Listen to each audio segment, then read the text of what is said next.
Margherita De Monte e Isabella, chiedo scusa, Isabella De Monte, prego signora, parlamentare europeo del Partito Democratico per mi scusi? Grazie. Prego, poi continuiamo con la linea femminile, Elisa De Berti, assessore, ho invertito i nomi, chiedo scusa. Elisa De Berti, assessore ai lavori pubblici e alle infrastrutture della Regione Veneto, cui Confartigianato Veneto vuole rendere merito per una presenza di un impegno costante.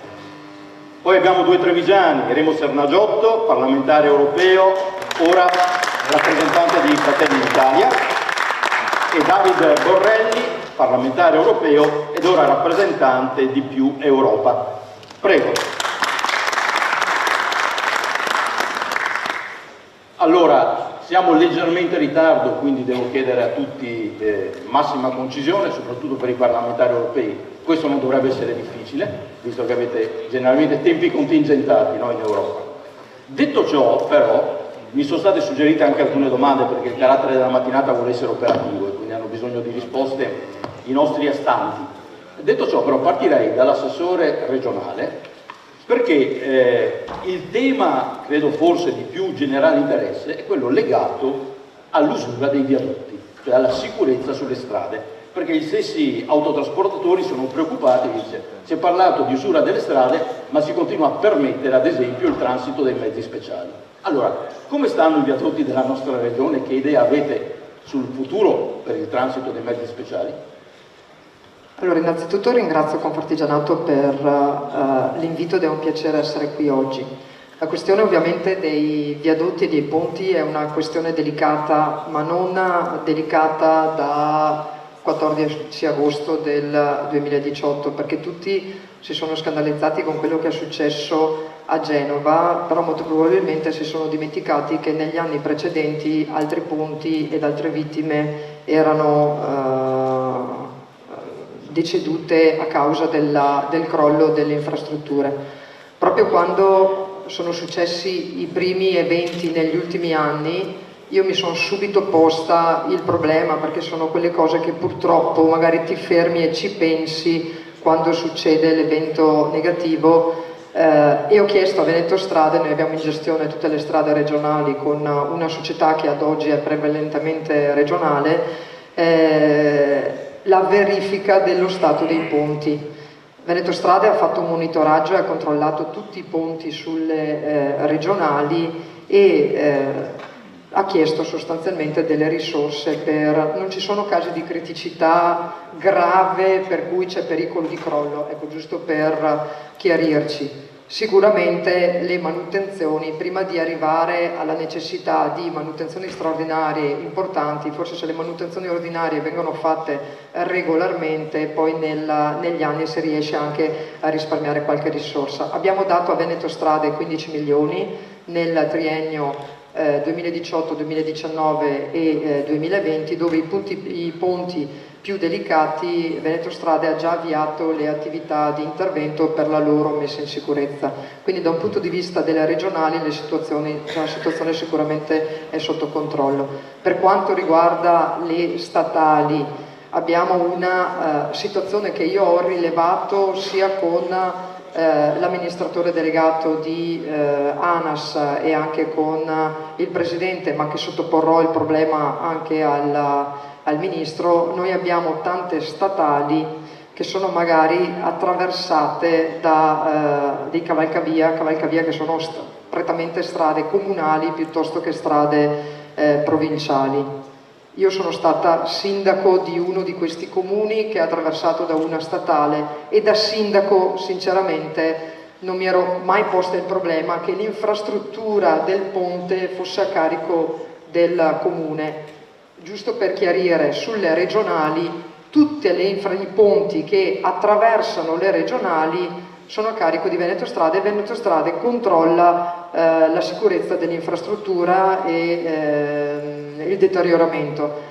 Dall'altra parte con ANAS ho verificato non funziona così, perché ci devono essere dei verbali dove è scritto nero su bianco chi fa che cosa, quindi sto sollecitando sia il Ministero da una parte ma anche ANAS dell'altra ad applicare la normale regola che applichiamo noi quando un ponte, che sia una strada provinciale, che sia una strada comunale, passa sopra una statale, l'infrastruttura del ponte, non parlo del piano viario, l'infrastruttura del ponte deve essere a carico della strada su cui passa il ponte. La grave criticità che abbiamo in Veneto, ma non solo in Veneto, a livello nazionale, è la viabilità secondaria, ossia tutta la viabilità provinciale. Le province sappiamo benissimo che c'è stato questo tentativo di chiuderle, ma non sono state chiuse, sono state svuotate di risorse, ma non di competenza e di responsabilità, quindi ecco la situazione diciamo sulle provinciali è un po' più critica. So che le province in questo momento hanno dato delle risorse per fare le verifiche sui ponti, però sicuramente ci vorrebbe un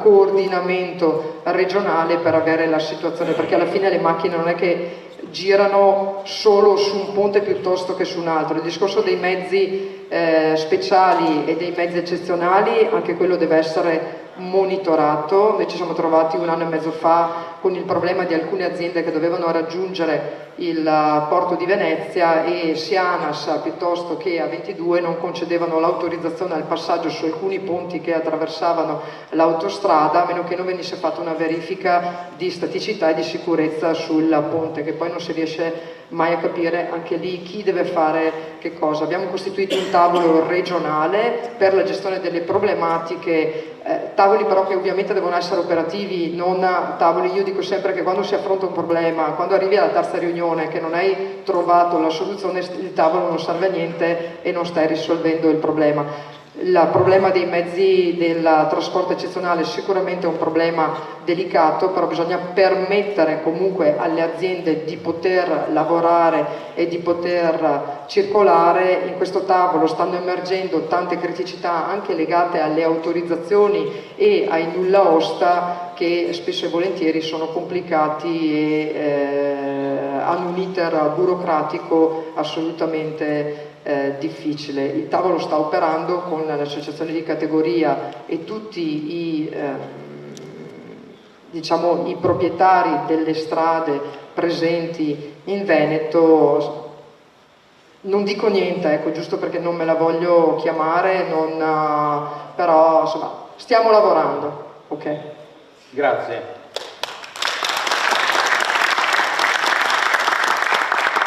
Allarghiamo l'orizzonte ai temi europei, alcuni sono stati toccati anche nel forum precedente, ma poi evidentemente la visione è diversa. Allora, Isabella De Monte, pacchetto mobilità, dove eravamo e dove siamo arrivati? In movimento. Esatto, il pacchetto mobilità comprendeva anche proprio questo concetto, cioè dove stiamo andando. Infatti c'era anche tra i vari provvedimenti proprio quello ombrello così considerato, cioè di valutare l'autotrasporto nella sua globalità. Comunque io volevo iniziare innanzitutto ringraziandovi, non solo per questa giornata, ma per tutto quello che avete fatto in questi 5 anni, perché Confartigianato è stato presente, vedo anche qui l'avvocato Malaguti, Vili Dalla Valle, insomma tante persone che hanno dato veramente un contributo di sostanza vero. Ecco, quando si dice che le lobby comandano Bruxelles, si dice qualcosa di sbagliato. Ci sono persone, ci sono categorie che sono per noi essenziali, perché nessuno è tuttologo, perché tra l'altro noi in trasporti abbiamo dalla navigazione all'aviazione, al ferroviario, eccetera, eccetera, quindi non è che ci possa essere una conoscenza tecnica in questo settore, che invece serve a livello europeo, quindi il contributo vostro per noi è fondamentale e di questo volevo veramente ringraziarvi. Dopodiché su dove eravamo sappiamo, siamo al punto di partenza, soprattutto c'è stato quello dell'Eurovignette che sta andando avanti col trilogo, ma le ultime novità riguardano i 3 punti che sono quelli del cabotaggio, del tempi di guida e di riposo del cronotachigrafo smart e del distacco dei lavoratori. Ecco, questo è stato la seconda parte del pacchetto stradale, ma la sollecitazione iniziale che veniva anche da parte vostra, anzi direi soprattutto da parte vostra, era l'intervento in tema di cabotaggio. Infatti ricordo che già in occasione dell'audizione della commissaria Bulc ci furono veramente tantissimi interventi in tal senso su questo, e non solo chiaramente da parte italiana, ma da molti altri deputati di Stati membri. Per cui ecco, ci sono stati, come prevedevamo, e abbiamo anche fatto altri incontri come sapete su questo tema, ci sono state delle posizioni differenziate soprattutto per Stato, o meglio dire tra parte dell'Europa occidentale e centrale rispetto all'Europa orientale, e aggiungo anche in questo in realtà i paesi periferici, quindi anche la Grecia per esempio, i paesi baltici, tutti coloro insomma in definitiva che hanno interesse al mantenimento della situazione attuale. La situazione attuale, come è noto, è quella di una concorrenza che non si svolge secondo criteri di equità, e quindi noi siamo arrivati in realtà ad un'approvazione secondo me che era di buon senso, che era quella dell'anno passato nella Commissione Trasporti, che era si dice proprio un compromesso in termini tecnici, ma che poi è stata bocciata nella plenaria. Dopodiché, ecco, ve la faccio breve perché in realtà ci sono state infinite riunioni, infiniti incontri, eccetera, eccetera, siamo arrivati ad una nuova proposta di compromesso che quindi vede modifiche in tutti questi 3 punti. Forse minime, se vogliamo, nel settore dei tempi di guida e di riposo e del cronotachigrafo, però per me il cuore è veramente il cronotachigrafo. Ecco, se non abbiamo strumenti di controllo, allora davvero tutto quello che si fa anche a livello legislativo è inutile. Sul cabotaggio si è cambiato dai 7 giorni con i 3 prelievi ai 3 giorni di trasporto con numero illimitato, però con il cosiddetto cooling off di 60 ore, 5 giorni, in modo tale appunto di evitare il cosiddetto cabotaggio sistematico, no? Già oggi è difficile, lo sappiamo bene, controllare i 3 prelievi, c'è il problema appunto dei controlli. Però siamo andati a restringere il campo rispetto a quanto proponeva la Commissione europea, che era invece di 5 giorni e senza cooling off. Quindi questo voleva in sostanza liberalizzare completamente il sistema.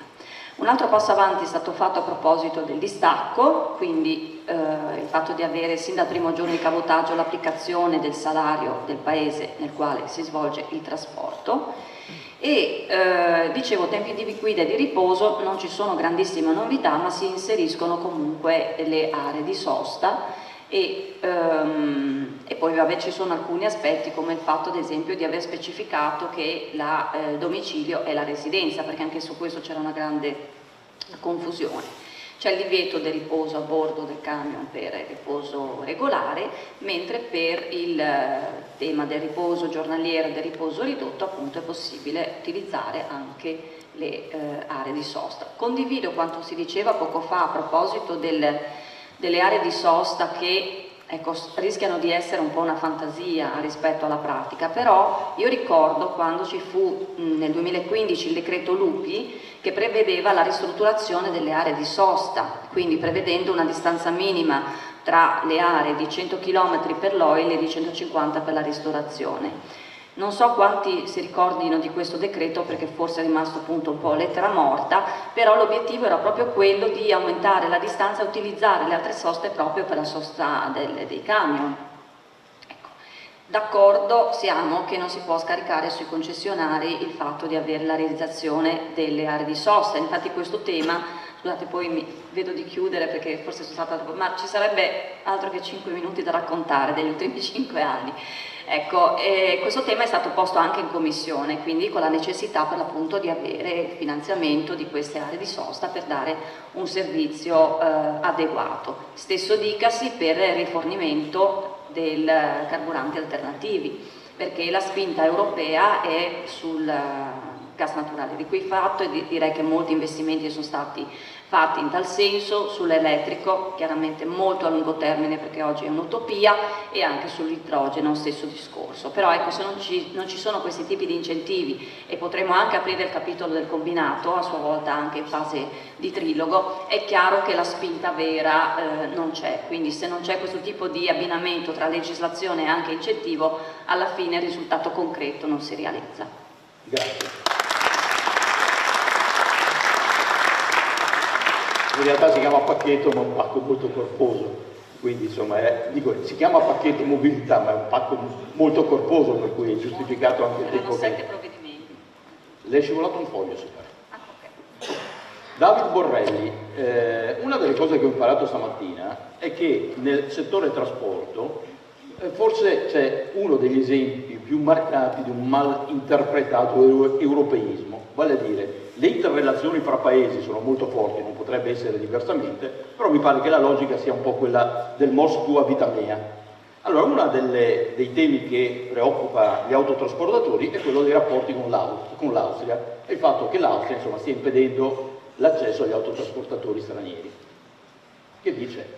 Ma intanto grazie per l'invito. Io credo che qui siamo davanti evidentemente a un'azione di concorrenza sleale. Credo che siamo davanti a una violazione della normativa europea mascherata sotto una questione ambientale inutile, perché l'aria è un fluido, si comporta come tale, non conosce confini nazionali e quindi non è che l'inquinamento italiano non passi verso l'Austria o viceversa. Quindi questo è chiaramente un tentativo di protezionismo del proprio mercato che a mio avviso viola in maniera palese quelle che sono le direttive europee. Quindi siccome a me piace poco chiacchierare, mi piace molto più fare, credo che una prima soluzione possa essere un'interrogazione urgente alla Commissione europea. Questo lo possiamo fare da subito perché noi siamo parlamentari uscenti ma ancora in carica, quindi fino al 1° luglio siamo ancora al Parlamento europeo, magari con l'aiuto dell'avvocato Malaguti lunedì mattina possiamo scrivere un testo. Sono sicuro che i 2 colleghi lo firmeranno con me, immagino, fate sì con la testa? Sì? Ok.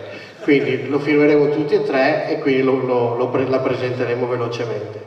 La seconda cosa che si potrebbe fare, secondo me, è una pressione verso il nostro Ministero dei Trasporti per trovare un accordo con il ministro austriaco, quindi un protocollo d'intesa che possa fissare delle regole precise per quanto riguarda questo tipo di problematica. La collega dice che forse l'interrogazione è stata già fatta, bene, la possiamo rifare tranquillamente tutti insieme, ripetuta Juventus, quindi volentieri. Grazie, credo... Prego. Sì, rispettati i tempi europei, assolutamente. Remo Sernagiotto, rimaniamo a parlare dall'Austria alla Germania. Qua invece la preoccupazione riguarda le tariffe autostradali che sono aumentate ingiustificatamente, anche in particolare per i mezzi Euro 6, quindi quelli meno inquinanti. A me diverte perché gli autotrasportatori chiedono a lei quali soluzioni? Non andare in Germania. Sì, è che la Germania è un partner troppo importante. Provo a stare anch'io nei tempi europei. Buongiorno a tutti, grazie alla Confartigianato per l'aiuto che ci dà come parlamentari europei quando siamo su, l'hanno detto tutti ed è vero, è una cosa giusta. Io riprendo velocemente, condivido tutto quello che ha detto il Presidente di Confartigianato. Ecco, tutte le questioni, chiedo a questo governo, ma a tutti, di smetterla di guardare da solo alle soluzioni, ma riprenda un dialogo importante con le parti sociali e con i corpi intermedi, perché lì c'è la conoscenza di ciò che succede quotidianamente. Vengo a un tema invece a me molto caro. Io sono in Commissione Cultura, non sono in Commissione Trasporti. Se tornerò resterò in Commissione Cultura perché mi interesso di modernizzazione dell'istruzione, cosa per me centrale, e mi interesso molto di Erasmus. Però se torno vado in Commissione Trasporti. Io feci 2 anni fa un'operazione secondo me straordinaria, poi lo dico anche perché, con 2 colleghi, il collega Salvo Pogliese che oggi è sindaco di Catania del Partito Popolare, ma amico per me, e col collega Massimiliano Salini, la proposta dell'inserimento nella programmazione della Venezia-Monaco, cioè il terzo valico. Beh, i socialisti si schierarono subito contro, i socialisti democratici, in commissione. Invece i popolari, perché la proposta veniva da 2 popolari, anche se l'avevo scritta io, votano a favore in commissione. Arriviamo a Strasburgo in plenaria con una maggioranza bulgara. Un deputato, mezzo tedesco e mezzo italiano, anzi scusate, mezzo austriaco e mezzo italiano, di nome Dorfman, così non ci siano confusioni, comincia a forfugliare perché si preoccupa il rallentamento del traffico su quello che abbiamo sentito una strada insufficiente, che si chiama la A22 il Brennero. totalmente insufficiente. Un parlamentare italiano in particolare lo segue e i popolari ritirano la loro fiducia e salta la programmazione, non la realizzazione di una strada. Quando in programmazione ci sono solo soldi, poi deciderà la Regione del Veneto, in questo caso, insieme allo Stato nazionale, se realizzare questa infrastruttura importante. Nel mio programma ci sono due interventi, quello sulla cultura che vi ho detto e quello sulle infrastrutture. Pensate che io inserisco la Genova quadrante Europa, Nogarola Rocche, strategica, eppure si aggancia a quella 22 che secondo il deputato mezzo italiano e mezzo austriaco io non dovrei essere favorevole. Inserisco l'altra strada che è la Romea commerciale perché tutto il nord-est per arrivare alla A14 deve fare il giro per Padova e per la A13 che è una tragedia, una strada con corsie insufficienti, una strada obsoleta, vecchia e trafficatissima con un blocco a Bologna drammatico. Allora, se qualcuno pensa che il traforo del Brennero si faccia domani, anzi scusate, un ministro l'ha già attraversato, ma noi italiani mai, ecco, se uno pensa a questo vuol dire che è un folle. Il fatto del trasporto su ferro, corridoio 5, ovest-est, ovest-ovest, ci vorranno ancora 50 anni se andiamo avanti di questo passo, sappiamo tutti di cosa sto parlando. Allora la grande sfida è sia le infrastrutture, non è consumo di territorio, perché ne possiamo liberare milioni di metri cubi di territorio, zone industriali abbandonate, obsolete, che bisogna riqualificare anche con terreni agricoli, ma le infrastrutture sono strategiche, perché sennò l'Italia, vedete, è la periferia dell'Europa e l'Italia invece nelle prossime legislature sarà il centro dell'Europa, perché la vera sfida è l'Africa, non è certamente l'Olanda, il Belgio, il Lussemburgo che vivono da ricchi solo con le istituzioni europee. Grazie.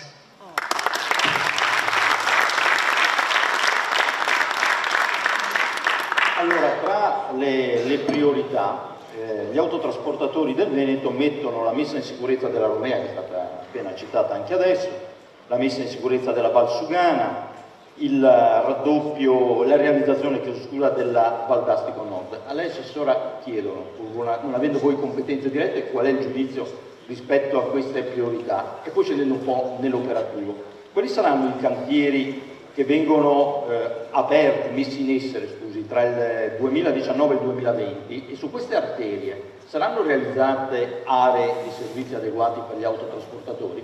Perché, aggiungo io, chiunque vada in autostrada e passa durante il weekend è veramente, onestamente, da terzo mondo la situazione nella quale sono costretti a fermarsi, insomma, gli autotrasportatori. Non solo, io faccio il giornalista, quando succederà che purtroppo un incidente grave accadrà in un'area di servizio, soprattutto la sera quando i camion si fermano, tutti a chiedersi come mai. In realtà il come mai lo si vede tutti i giorni. Quindi, insomma, si può fare meglio, ecco. Un bel po' di carne sul fuoco. Allora, per quanto riguarda queste infrastrutture, sia la Romea che... allora, sono tutte infrastrutture che interessano il Veneto, quindi ovviamente noi come Regione siamo sicuramente parte attiva nella discussione della realizzazione di queste infrastrutture. Condivido con l'eurodeputato Cernagiotto sul discorso della Romea. Allora, la Romea in questo momento ANAS ha stanziato 230 milioni di euro per la sua messa in sicurezza con la realizzazione di rotonde, comunque messa in sicurezza con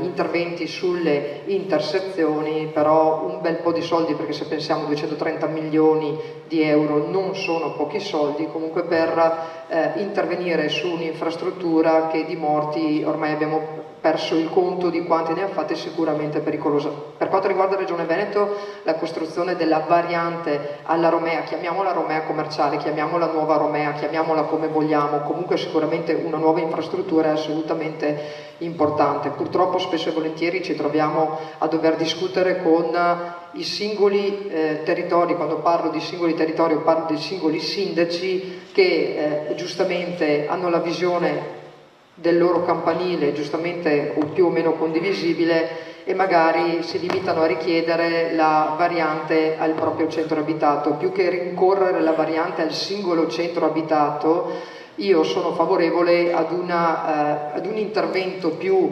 forte con la risoluzione dei problemi alla viabilità e di messa in sicurezza della viabilità su un territorio più vasto. Sicuramente la nuova Romea è fondamentale, è necessario chiarire il progetto, la famosa Orte Mestre. È stato stabilito che come progetto non sta in piedi, a parte che quando parliamo di project financing sono gran pochi quelli che stanno in piedi, però c'è stata una manifestazione di interesse da parte di ANAS di poter portare avanti il progetto, di renderla sicuramente, ormai le infrastrutture le fai a pedaggio, di fare un'infrastruttura a pedaggio, però di portarla avanti. Sicuramente ci vuole una decisione da parte del Ministero su che cosa vuole fare e su dove vuole intervenire. Noi da questo punto di vista continuiamo a sollecitare.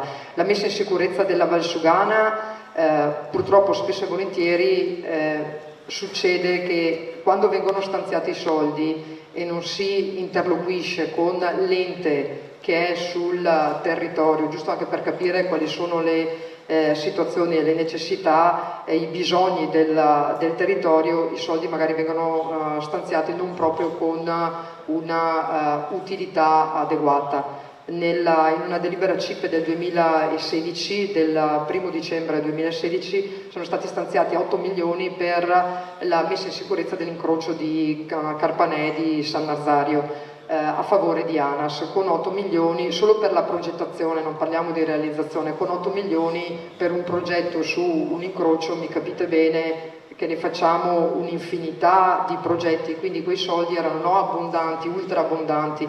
Abbiamo richiesto al Ministero proprio qualche settimana fa, si è sciolto, hanno sciolto il nodo burocratico, di poter utilizzare quegli 8 milioni su tutta l'asta della 47, almeno fino a Cittadella, e abbiamo già inviato al Ministero la richiesta che da Cittadella, sapete che da Cittadella a Padova la 47 è provinciale, di competenza della provincia, ma di trasferirla ad ANAS, perché non ha senso che ci sia un pezzo di provinciale e tutto il resto sia statale. Questi 8 milioni vengano utilizzati, verrà fatto un tavolo tecnico con ANAS per individuare gli interventi per la messa in sicurezza della 47 e rendere più agevole il traffico. Per quanto riguarda la Valdastico, rispetto a qualche mese fa abbiamo fatto sicuramente un passo avanti. Qualche mese fa non potevamo parlare di Valdastico, non potevamo parlare di autostrada, non potevamo parlare di pedaggio, dovevi parlare di corridoio di interconnessione tra la Valdastico, la Val d'Adige e la Valsugana.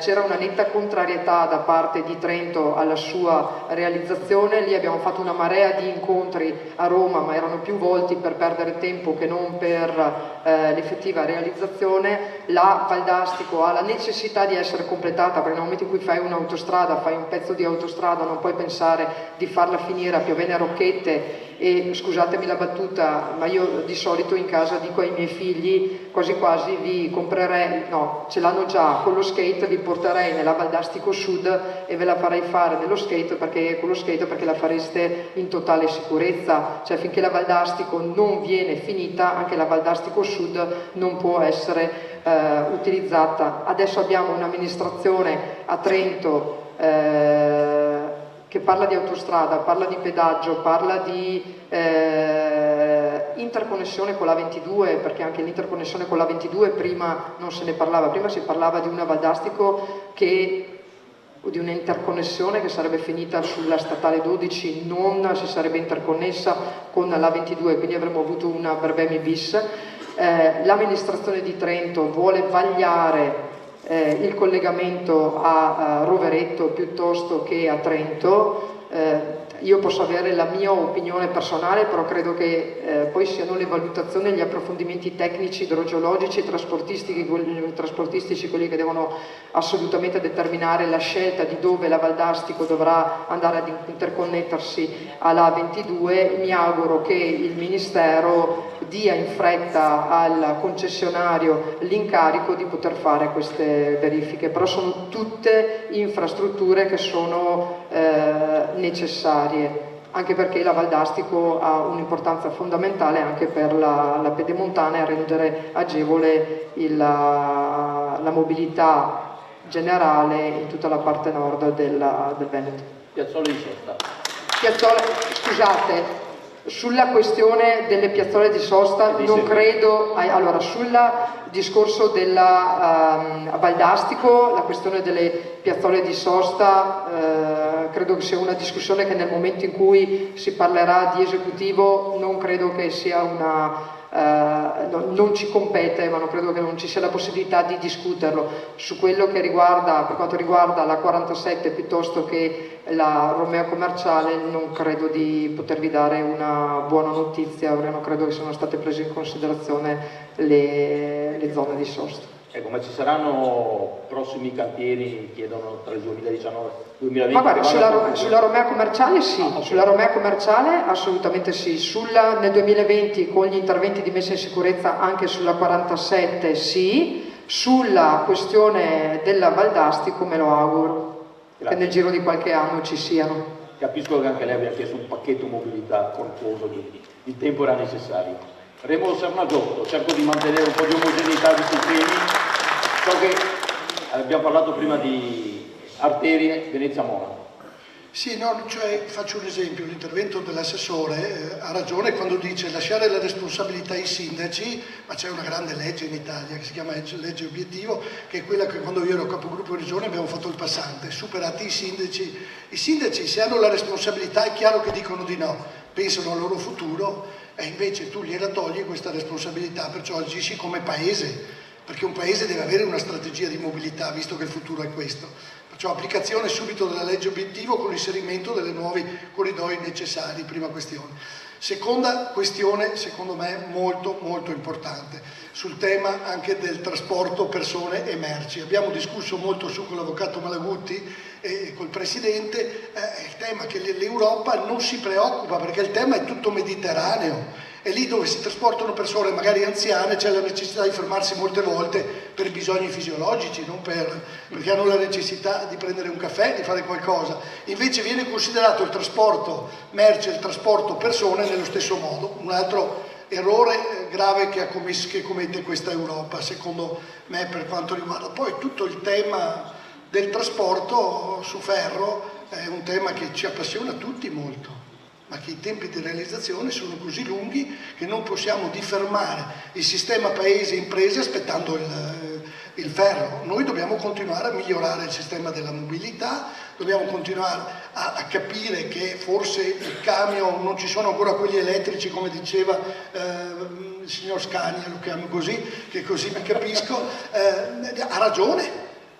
Cioè ci sarà un percorso di riduzione dell'inquinamento, di abbattimento di tutto che sarà progressivo e per l'amor di Dio le prossime generazioni avranno certamente la capacità di trovare forse l'autotrasporto elettrico, ma non certo la mia, neanche credo quella dei miei figli. Seconda questione, EUSALP, e chiudo. Io sono stato relatore ombra per il mio gruppo, che è il terzo gruppo con 77 parlamentari. EUSALP è per la prima volta l'area delle Dolomiti, delle Alpi, insieme alle grandi aree produttive della pianura padana, di quella bavarese, di quella francese, per il sistema mobilità, la strategia, lo studio. Adesso, 2 o 3 mesi fa, ha aperto un primo bando l'Europa con 100 milioni tolti proprio dai TEN-T, dalle reti, per studiare la migliore mobilità, non progettare, studiare. Adesso speriamo che i territori con questa forza somma economica possano studiare, perché l'obiettivo non è a medio, forse a lungo termine, però dobbiamo studiare insieme le migliori soluzioni. Ecco perché insisto che qualsiasi governo, ma so che quello regionale è molto attento, quello nazionale mi sembra meno, che tutto questo si realizza con le parti sociali e con i corpi intermedi. Grazie.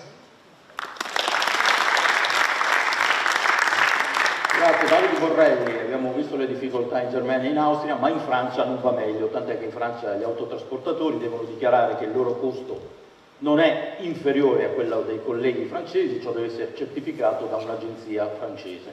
Insomma, mi pare poco europeo tutto questo. Come superiamo queste barriere? Ce ne sono un po' dappertutto. Domanda interessante.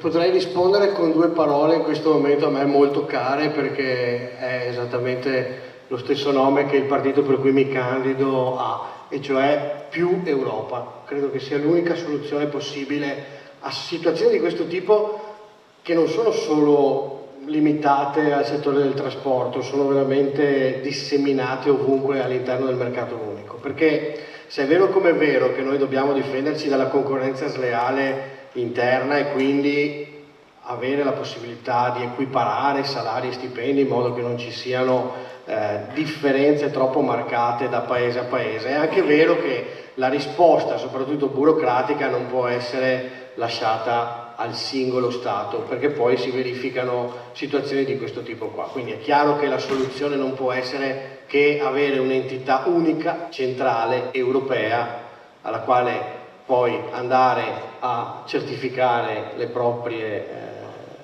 misure e con quella certificazione girare liberamente per i 28 paesi. Non credo che ci sia soluzione diversa da questa. Ripeto, è uno degli ambiti, ma potremmo stare qua 2 giorni interi a rispondere a domande simili. Oggi la realtà è che tutte le problematiche legate all'Europa e al mercato unico hanno come unica soluzione andare verso una soluzione di più Europa e mai meno Europa. Se lasciamo la competenza in mano agli Stati membri, troveremo in ogni ambito sempre e soltanto soluzioni di questo tipo qua, dove ogni Stato pensa solamente a se stesso, impone più burocrazia, protegge il suo mercato, esclude gli altri. Se dobbiamo veramente pensare a una libera circolazione di merci e persone, non possiamo che andare in questa direzione. Anche qua sollecitare, se vogliamo andare nel pratico come amiamo fare, sollecitare la Commissione europea su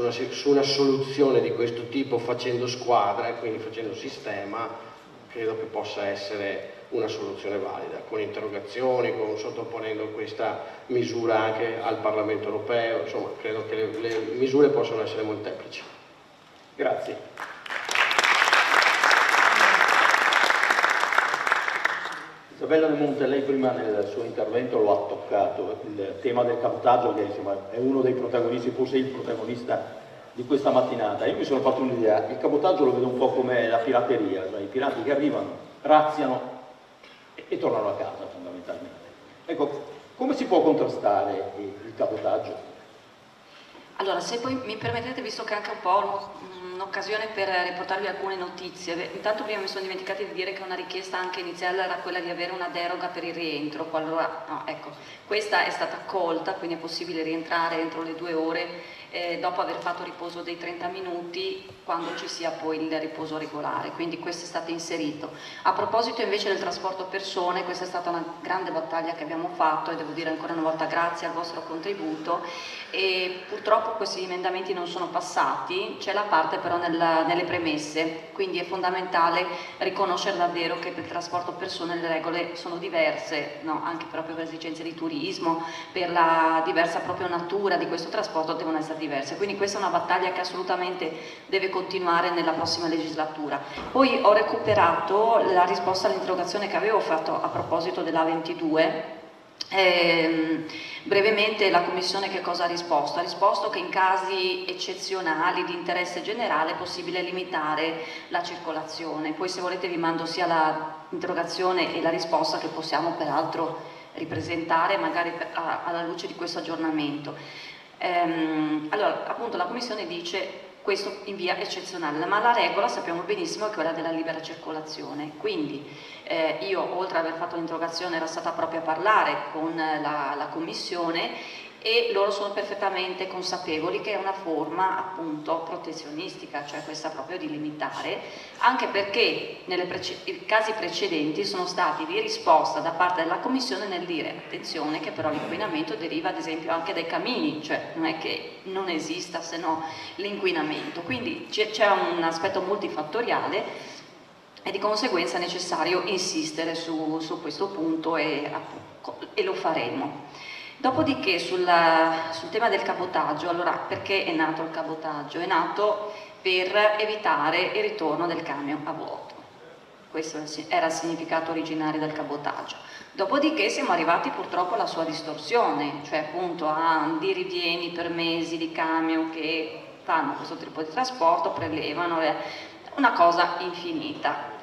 Per cui come è possibile controllare? Secondo me, difatti ripeto, questo era il cuore davvero di tutto il pacchetto, inserire il cabotaggio, il cronotachigrafo smart. Perché oggi è vero che noi abbiamo un inserimento al 2019, però le autorità hanno 15 anni per potersi adeguare, quindi rendere obbligatori i controlli. Allora, noi oggi stiamo parlando di guida autonoma e l'obiettivo della Commissione Europea è il 2025. Abbiamo già delle sperimentazioni anche sulla A4 peraltro, no? La scorsa settimana è iniziata anche la sperimentazione delle auto, cioè stiamo parlando davvero di una tecnologia che va avanti anche nelle infrastrutture, perché io confesso di essere stata molto scettica su questo, in quanto se la tecnologia dell'auto o del camion c'è, ma poi non c'è l'infrastruttura e non ci sono i finanziamenti per l'infrastruttura, stiamo parlando anche qui di utopie. Ecco. Per cui ecco, l'obiettivo comunque sia del 2025 per la guida autonoma, per cui stiamo parlando di un inserimento al 2034, quando in pratica da 9 anni ci dovrebbe essere una tecnologia di guida autonoma, cioè stiamo prendendo in giro tutti veramente. Allora ecco che invece l'obiettivo è quello di anticiparlo, quindi avere questo cronotachigrafo al 2021 e poi avere il retrofitting cosiddetto, quindi l'adeguamento mano a mano dilazionato nel tempo. Allora, noi dobbiamo dotarci di uno strumento diverso, perché sappiamo benissimo che anche oggi è possibile eludere questo strumento, no?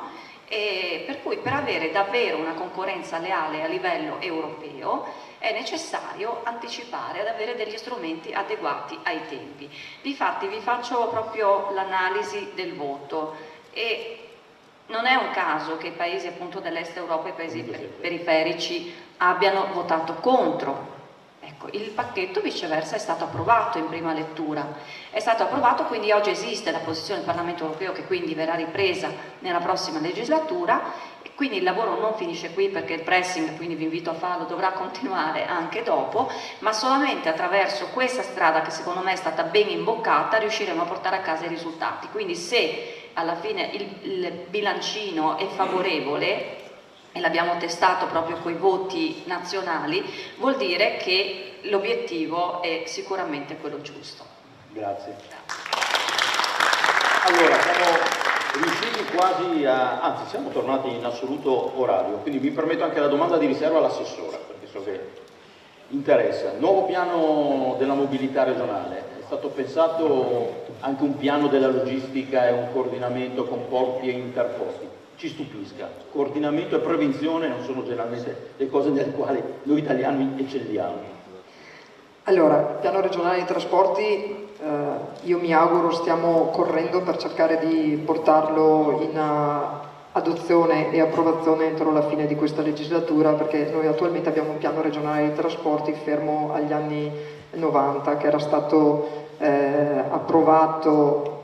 Il nuovo piano regionale dei trasporti nel 2005 era stato solo adottato in giunta ma mai approvato in consiglio regionale, e per tutti i discorsi che ho sentito oggi, dove spesso e volentieri si lamenta una mancanza di strategia complessiva, sicuramente il piano regionale dei trasporti può essere utile. La connessione con gli interporti e i porti viene considerata interporti e porto viene considerata una priorità nel piano regionale dei trasporti, che però non vuole essere una mera elencazione di infrastrutture, perché purtroppo quando si parla di piano regionale dei trasporti spesso e volentieri si pensa semplicemente all'elenco delle infrastrutture, quali infrastrutture si realizzeranno, come si realizzeranno e soprattutto quando si realizzeranno. Per quanto riguarda l'autorità portuale, il collegamento all'autorità con l'infrastruttura è assolutamente fondamentale, credo determinante, e nel piano regionale dei trasporti questo emergerà. Il collegamento ferroviario credo che sia fondamentale. Per quanto riguarda l'autorità della portuale, però quello che necessita ora, diciamo in maniera più urgente, è quello dell'accessibilità nautica. In questo momento l'autorità portuale deve, e nel piano regionale dei trasporti emergerà anche questa necessità, intervenire su questa accessibilità con l'eliminazione dell'insabbiamento della laguna, quindi con i dragaggi e con il provveditorato delle opere pubbliche che è in capo all'autorità portuale e al provveditorato devono avere ben chiari quali sono gli interventi necessari. In questo momento siamo in un momento di nebbia, diciamo, profonda anche per quanto riguardano i semplici interventi. Per quanto riguarda gli interporti, abbiamo 2 interporti in Veneto, dal Quadrante Europa abbiamo più interporti, ma diciamo che i 2 principali sono quello di Verona e quello di Padova, dove se parliamo di intermodalità, parliamo di connettività, dobbiamo assolutamente spingere in questo senso. Quindi il piano regionale dei trasporti, vi dico, avrà una funzione di stimolo, perché nelle prossime settimane inizieremo anche un confronto con il territorio, dove per la prima volta ad un piano regionale dei trasporti verrà applicato la politica del dibattito pubblico. Non ho intenzione di fare il piano regionale dei trasporti chiusa all'interno di 4 muri, dove si riproduce un piano regionale dei trasporti che poi non corrisponde alle necessità del territorio. Quindi anche come associazione di categoria ve lo lancio, dai cittadini all'associazione di categoria ci saranno stakeholders trasversali a 360 gradi dove si discuterà di quelle che sono le necessità. La logistica in Veneto è assolutamente fondamentale, perché sta diventando il Veneto una piattaforma logistica europea, quindi ha bisogno di attenzione, e anche in questo si svilupperanno delle politiche per agevolarlo. Però credo che nei prossimi mesi con il piano regionale dei trasporti ci sarà da divertirsi, e sicuramente la discussione e il confronto non mancheranno. Grazie. Nazareno Ortoncelli, avete da continuare a lavorare. Questo è il messaggio che ha lanciato l'assessore rispetto al confronto. Grazie ai nostri relatori, grazie anche per aver rispettato i tempi. In bocca al lupo per le prossime elezioni, e un buon lavoro all'assessore, visto che sicuramente non gli manca. Grazie a tutti.